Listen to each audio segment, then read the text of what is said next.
নমস্কার বন্ধুরা, বৃষ্টি রান্নাঘরে আপনাদেরকে স্বাগত। কাছে দূরে যে যেখান থেকে আমার এই ভিডিওটি দেখছেন, আশা করি সবাই ভালো আছেন, সুস্থ আছেন। ডিমের মধ্যে এমন কি জিনিস দিলে পরে ডিমের স্বাদ অনেক গুণ বেড়ে যাবে এবং তার সাথে সাথে আপনাদের একটুখানি অন্য রকমের খাবার পাবেন এবং এটা শরীরের জন্য কতটা হেলদি, এটা যখন আমি তৈরি করব তখনই কিন্তু আপনারা বুঝতে পারবেন। তো চলুন আজকে এই রেসিপিটা আমি কিভাবে তৈরি করেছি একবার আমি আপনাদেরকে দেখে দিই। তো প্রথমে যেটা করছি সেটা হচ্ছে প্রেসার কুকারে দুটো আলু আর কিছু বিনসকে আমি দিয়ে দিলাম। তো আলু বিনস এগুলো নিত্য প্রয়োজনীয় জিনিস, শরীরের জন্য খুবই ভালো। বিনস তো কোনো গুণের শেষ নেই, বিনস এতটাই প্রয়োজনীয় জিনিস, সারা বছর বিনস পাওয়া যায়। বিনস আপনারা খান, এরকমভাবে সেদ্ধ করে খান, সব থেকে বেশি উপকারে লাগবে। তবে আজকের রেসিপিটা একটুখানি অন্যরকমভাবে করে দেখাবো, যেটার আমাদের বিনসের থেকেও বেশি উপকারিতা রয়েছে। সেটা হচ্ছে এই সময়ে পাওয়া পেঁয়াজ কলি। তো সবার প্রথমে বিনস আর আলুটাকে আমি ভালো করে একটুখানি সেদ্ধ করে এরকমভাবে মেখে নিচ্ছি। মেখে নেওয়ার পরে এইরকমভাবে বিনসটাকে আমি লম্বা করে কেটে নিয়ে জাস্ট সেদ্ধ করেছি। এমন নয় যে ছোট ছোট পিস করে কাটার দরকার আছে, এটা কিন্তু পুরো পেস্ট হবে না, একটু মুখে বাজবে। এর যে উপকারিতাটা রয়েছে সেটা যাতে পুরো সেদ্ধর সঙ্গে বেরিয়ে না যায়, জলটা সেই অনুপাতেই কিন্তু আমি দেব। তো এরকম ভাবে দেখুন আলু আর বিনসটাকে একদম মাখা হয়ে গেছে। এইরকম ভাবেও যদি আপনারা ভাত দিয়ে খান সেটাও কিন্তু খুব উপকারে লাগবে। তো এরকম ভাবে আমি তৈরি করে নিলাম। এবার এর মধ্যে আমি দিয়ে দিচ্ছি চিড়ে। এইরকম সময় চিড়েটা কেন দিলাম, সুজিটা কেন দিলাম, তার কারণ হচ্ছে আলু এবং বিনসের মধ্যে যতটা পরিমাণে জল আছে পুরোটা যাতে সুজি এবং চিড়ে অ্যাবজর্ব করে নেয়। চিড়েটাকে একদম নরম করে দেবে, সুজিটাও এর সঙ্গে খুব সুন্দরভাবে সেট হয়ে যাবে। তো খাবারটা এমনভাবে তৈরি করব যে প্রত্যেকটা জিনিস দিচ্ছি তার পেছনে কারণ আছে। সুজি আমাদের সারা দিনের এনার্জি নিয়ে আসে, আর তার সাথে সাথে চিড়েটা পেটটা ভরিয়ে দেয়, মানে অল্প খেলেই আপনাদের পেটটা ভরে দেবে। যা যা জিনিস দিচ্ছি শরীরের জন্য কিন্তু খুবই উপকারী। এবার কিছু জিনিস দিচ্ছি যেমন টমেটো, পেঁয়াজ, একটুখানি কাঁচা লঙ্কা, ঝাল যে অনুপাতে খেতে ভালোবাসেন তারা সেই অনুপাতে দিতে পারেন।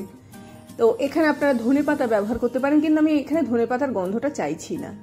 আমি এটা সম্পূর্ণ ডিম এবং তার সাথে সাথে পেঁয়াজ কলির মিশ্রণে তৈরি করব।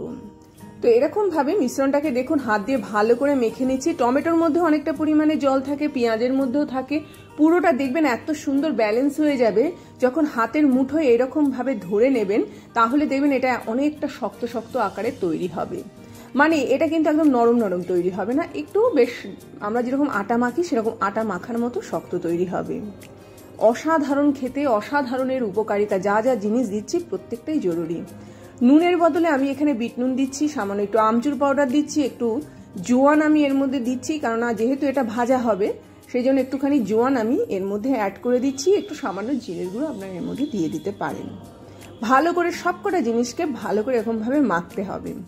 এই জিনিসগুলো দিলাম একটু মুখরোচকের জন্য, আর মশলার নিজস্ব একটা গুণ আছে। প্রচুর পরিমাণে না খেয়েও যদি আপনারা অল্প পরিমাণেও খান সেগুলো কিন্তু শরীরের জন্য ভালো।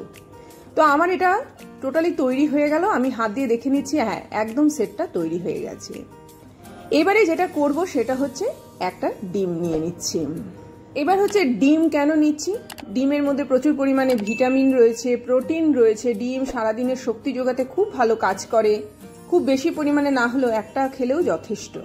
এর মধ্যে একটু গোলমরিচের গুঁড়ো দিলাম, শরীরের যত অ্যান্টি অক্সিডেন্ট আছে সমস্ত কিছু বর্জ্য পদার্থগুলোকে বার করে দেবে, মানে অ্যান্টি অক্সিডেন্টের কাজ করবে।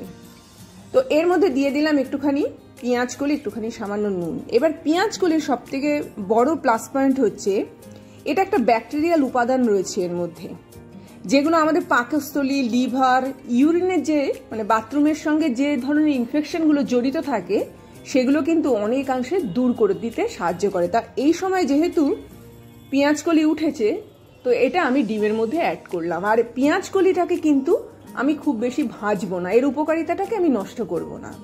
তো প্রথমে দেখুন আমি এরকম গোল গোল টিকি আকারে তৈরি করে নিচ্ছি, একটু বড় সাইজের। সব থেকে বড় কথা হচ্ছে এখানে পেঁয়াজ কলির গুরুত্ব। এই সময় পেঁয়াজ কলিটা অবশ্যই আপনারা খাবেন। শরীরের মধ্যে যত জীবাণু আছে পেঁয়াজ কলির কিন্তু অনেকটা পরিমাণে দূরে সরায়। ভেতরে আমাদের যদি কোনো ক্ষত তৈরি হয়, পেঁয়াজ কলির কাজ হচ্ছে সেটাকে অনেকাংশে রিকভারি করা, শরীরটাকে জীবাণুমুক্ত করা, সেই ক্ষতের স্থানে একদম জীবাণুটাকে সরিয়ে দেওয়া। এই জন্য আপনারা পেঁয়াজ কলিটাকে খাবেন। তার সঙ্গে সঙ্গে আমাদের যত ত্বকের উজ্জ্বলতা বাড়িয়ে দেবে।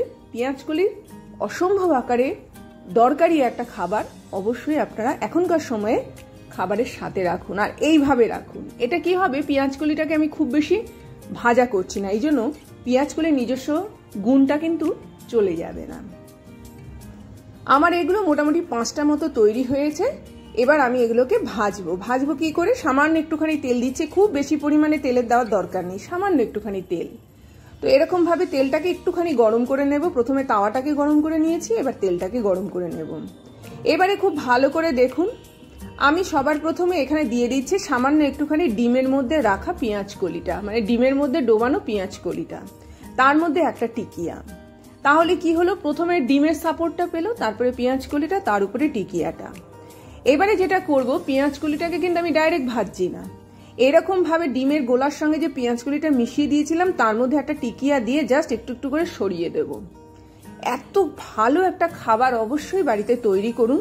যারা একটু অন্য স্বাদের খাবার চাইছেন, পেটটা ভরে রাখবে, শরীরের অনেকটা অংশে ভিটামিন বলুন বা এই প্রয়োজনীয় জিনিসগুলো ঢোকাতে চাইছেন, তাদের জন্য এই খাবারটা অনবদ্য। আমি একটা সাইডকে খুব বেশি কিন্তু কড়া ভাজা করব না, যেদিকটা ডিমের সাইড থাকবে এবং পেঁয়াজকলির সাইড থাকবে, অপর সাইডটাকে আমি খুব ভালো করে কড়া ভাজা করে নেব। এবং একটু সময় নিয়ে কিন্তু অপর সাইডটাকে ভাজা করে নিতে হবে। তাতে কি হবে, এর ভেতরটা কিন্তু খুব সুন্দরভাবে কুক হবে। দেখুন একদম লালচে করে ভাজা করে নিয়েছি, আর একটা সাইডকে কিন্তু আমি নর্মালি রেখেছি। তো এইভাবে যদি আমরা খাবারগুলোকে খেতে পারি, যেগুলো শরীরের জন্য খুব হেলদি, তাহলে কিন্তু শরীর অন্যরকম কথা বলবে।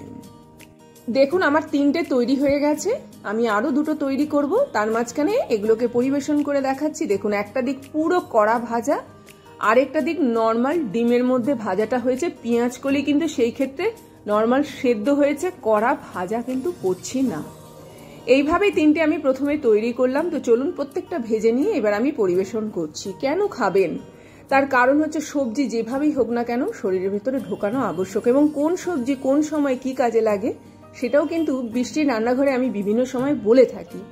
এই সময় পেঁয়াজকলি খুব ভালো উঠবে, অথবা আপনারা নর্মালি বাড়িতে টবের মধ্যে কিছু পেঁয়াজকে এরকম ভাবে পুঁতে রাখুন, পেঁয়াজ পাতাও তৈরি হবে, কিছুদিন বাদে পেঁয়াজকলিও তৈরি হবে। এবং যদি ওগুলোকে খেতে পারেন সেগুলো শরীরের জন্য কিন্তু আবশ্যক। তো এইরকম ভাবে আমি একটা নিয়ে নিলাম, নিয়ে একটা প্লেটের মধ্যে দিয়ে দিলাম, সামান্য একটুখানি টমেটো সস ওপর দিয়ে দেবো। আপনারা স্যালাড দিয়ে খেতে পারেন, টক দই পাশে নিয়ে খেতে পারেন, অবশ্যই এটা খান।